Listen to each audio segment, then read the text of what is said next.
शकेन.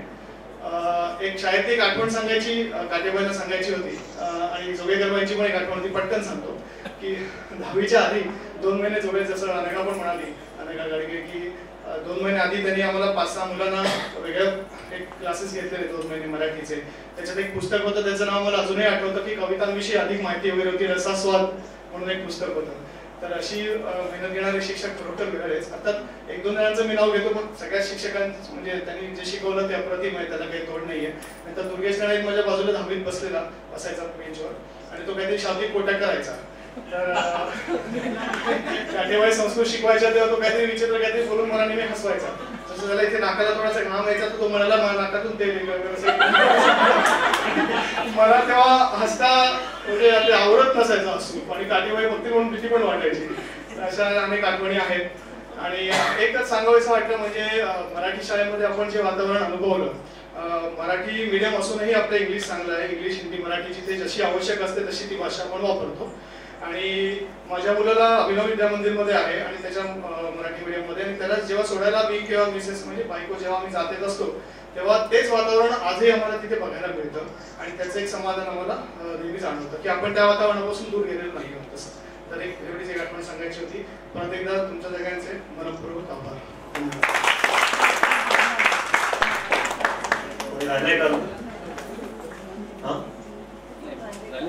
परत कोणाला यायचं असेल तर मी आता नागपूरचा विनंती करेन की त्यांनी एक गाणं सादर करावं. नेहमी त्या गातात मला माहिती आहे की फार छान गाऊ शकतात, आणि गाणं झाल्यावरती एक छोटी मिमिक्री पण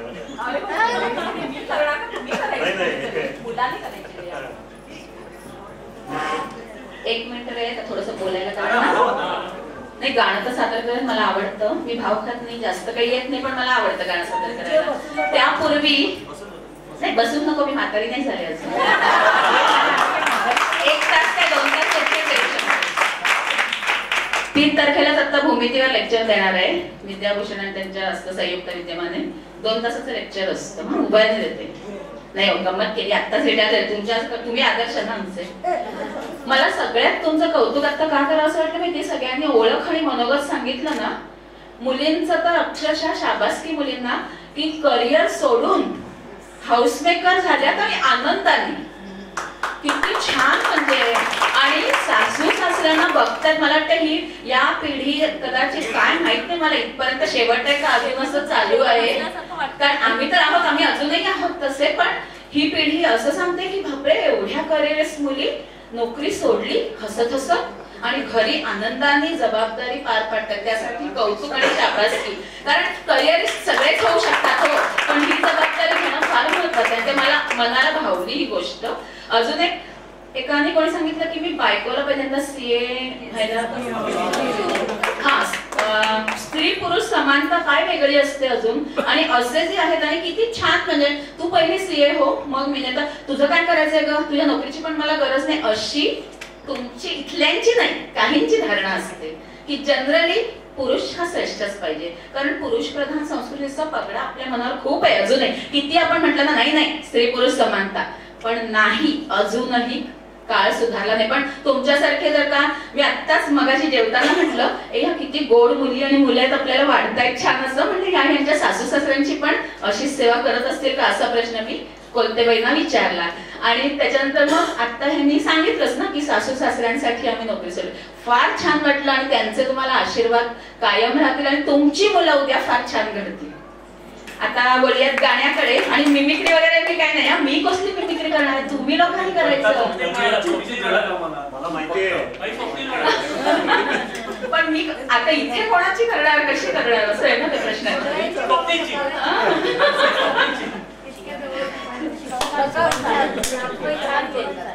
काय काय बोलला करता ते खूप छान बोलला. छान बोलला, तुमच्या मनातल्या भावना बोलले. बरोबर, अगदी सर्वांच्या वतीनेच मी बोलले, कारण आम्हा सगळ्यांची हीच मत आहे प्रत्येकाची की ही गोष्ट भावली मनाला आमच्या सगळ्यांच्या. आता जरा गाण्यात शिरते, गाण्याचा सूर आठवते, शब्द आठवते.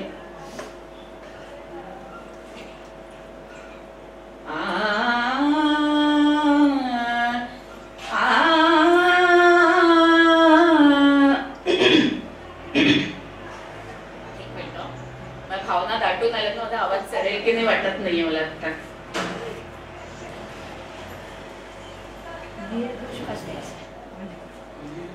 खुर्चीत बसायला नाही तर.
कोणते बाई लिहायचा विचार करतायत तर त्या लिहायच्या आधी आम्ही विद्यार्थ्यांनी सगळ्या शिक्षकांना एक छोटीशी भेट वस्तू घेतलेली आहे. तर जास्त काय नाही, भेट वस्तू म्हणजे प्रियाने स्वतःहून बनवलेले आहे. प्रिया आणि ट्विंकलने स्वतःच्या हाताने केलेली ती भेटवस्तू आहे, त्यामुळे ती तुम्ही घ्या सगळ्यांना. नाही, हे तिने स्वतः हाताने केलेलं आहे.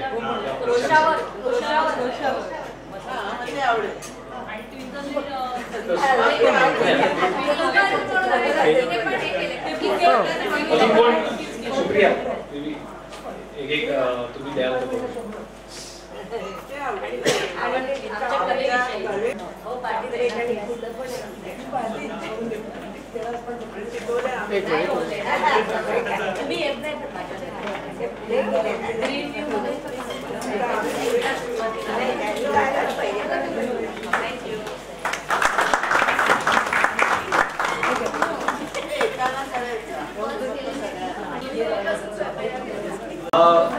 इव्हेंट ठरवताना आम्ही ज्या काही मस्ती मजा किंवा जेव्हा भेटत होतो त्याचे काही क्लिप्स इकडे चालू आहेत, तर त्याचा तुम्ही आस्वाद घ्या.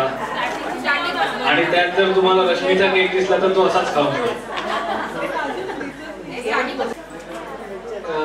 हा ग्रुप फॉर्म केला बहुतेक त्याची आयडिया स्वप्ने, आणि हा ग्रुप फॉर्म केल्यानंतर तो जिवंत ठेवण्याचं काम 2 जण अविरतपणे करत होते, ते म्हणजे रश्मी आणि सचिन. त्या दोघांचं खरं मनापासून आभार. कारण कधी कधी असं व्हायचं की एकदा कॉन्टॅक्ट नव्हते बऱ्याच जणांकडे, म्हणजे आम्ही मुलं बऱ्यापैकी कॉन्टॅक्ट मध्ये होतो, पण बहुतेक मुलींच नव्हते. मग बहुतेक अनघा गाडगे आणि अनघा सबनीस आणि ह्या सगळ्यांनी मदत करून सगळ्यांचे कॉन्टॅक्ट घेऊन तो ग्रुप केला. पण जसे शाळेत आम्ही बोलत नव्हतो तसे ग्रुपवरही बोलत नव्हतो. त्यामुळे कधी कधी असं व्हायचं की तो ग्रुप अगदी थंड व्हायचा. मग तो जिवंत ठेवण्याचं काम जास्त सचिनने आणि त्याला साथ रश्मीची, त्यामुळे तो ग्रुप अगदी जिवंत राहिला. आणि मग मी रेग्युलर भेटत राहिलो आणि हा कार्यक्रम जो काही केला तो असा ठरवून केलेला आहे. मला असं वाटतं आय होप सगळ्यांनी हा कार्यक्रम एन्जॉय केला असेल आणि सगळ्यांच्या लक्षात राहील. हा, आणि काही फॅमिलीचे फोटो पण आम्ही एकत्र करून क्लिप अशी दाखवलेली आहे, ती पण प्ले करू. तर फक्त माझी एकच विनंती आहे की हा ग्रुप असाच पुढे जिवंत ठेवून कंटिन्यू ठेवा. त्यामुळे आपण हा कार्यक्रम दरवर्षी करू शकू आपल्या शिक्षकांसोबत, असं ऍटलिस्ट आपण ठरवू. 50वा वाढदिवस याच्याहून ग्रँड करायचा आपल्याला शिक्षकांच्या साथीने.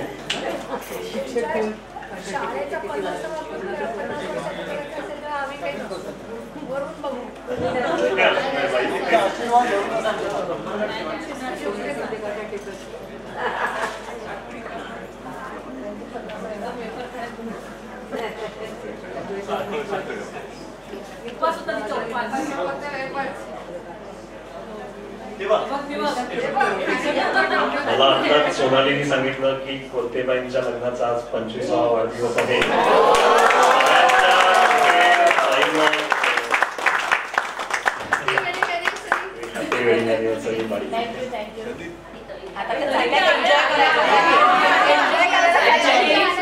सकाळीच मिस्टरने मला विचारलं होतं, पण हा कार्यक्रम आपला आधीपासून ठरलेला होता, त्यामुळे मी त्यांना म्हटलं पहिल्यांदा मी माझ्या विद्यार्थ्यांना भेटेन आणि मग आपण बाहेर तर मी आता जाते. थोडासा कार्यक्रम अर्धवट सोडून संध्याकाळी कोणत्या घरी जाते जवळ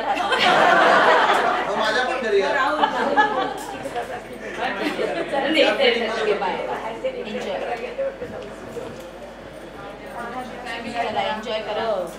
फॅमिली अल्बम मला वाटतं संदीपनी चालू केलेला आहे.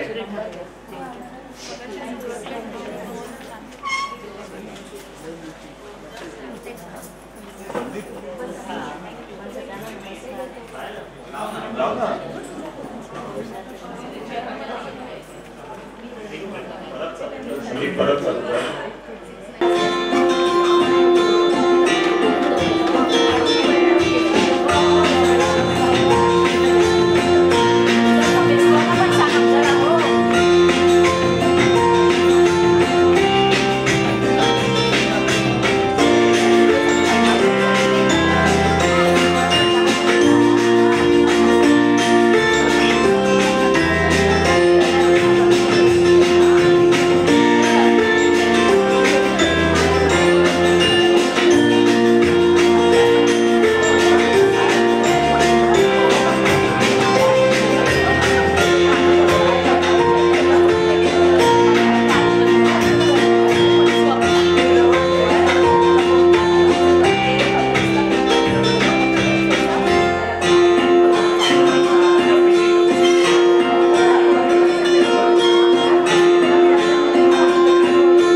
म्हणायचं आहे सगळ्या बाई आणि सगळ्या मुलांचा मिळून.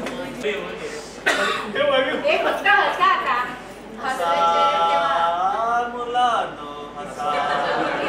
Yes, ready?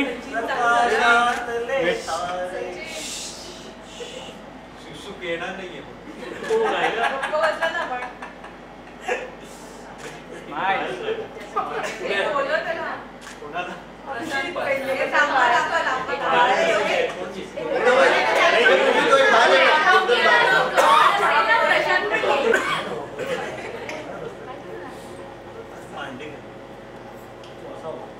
तिकडे पण असं होतं की कोण नाही